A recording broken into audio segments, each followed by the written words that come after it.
How did DeMarcus Cousins handle the yelling back in the day?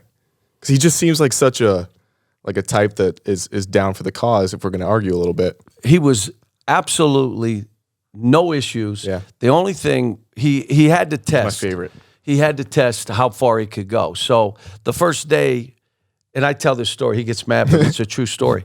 We had a sprinting. You had to sprint certain number, and if you didn't do it, you didn't practice. So we started running the first day. He went and sat against the wall after like 5 liners, and he said, my feet are on fire. My feet are on fire. I can't make it. I said, all right, you're good. Let's all run. And I walked over to him, and I said, I want you to know, if you can't make these runs, you will never start here. Now, I'll play you. If you play good, you'll play 25, 30. If not, you'll play 5 minutes. But you will never start here if you can't the next day. Sounds like he finished it. Oh, yeah. It's probably a little easier, too. And so his mother came up. She was a nurse. And he had a brother, sister, his grandmother. And they were moving here within a month, 3 weeks. I see the van outside these doors here. Miss Cuz, what's happening? We're good. We're going back to Alabama. And I said, why do you say that? He respects you, and you're not afraid of him. So I don't need to be here. To them and trust you with a child. Yes, well, and you know, just because someone's 6'11" and they're huge doesn't mean they're a grown man. Yeah. I mean, you know, he and I, we had some hard talks. You know, you talk. I get emotional doing games, and I'll get on guys.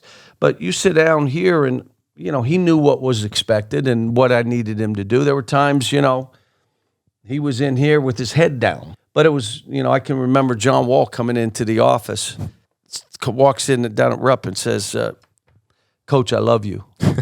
After a game, I love you, Coach. What did you do? What did you just do? Well, what he did was he told him, I'm not having fun. Well, because they wouldn't guard him. Yeah. They were running under the basket, and now the game got hard. Now all of a sudden, well, do I shoot all the balls and I go 1 for 9? I want to run and shoot a layup. No, there's 3 guys under there. And I laughed at him, and I heard what you said. And I said, well, we got to get better with your pull-up. We got to get in the gym. But like I said, I have been absolutely blessed that my best players were all really good guys. And I could coach them. If you can't coach your best player, you're not coaching your team.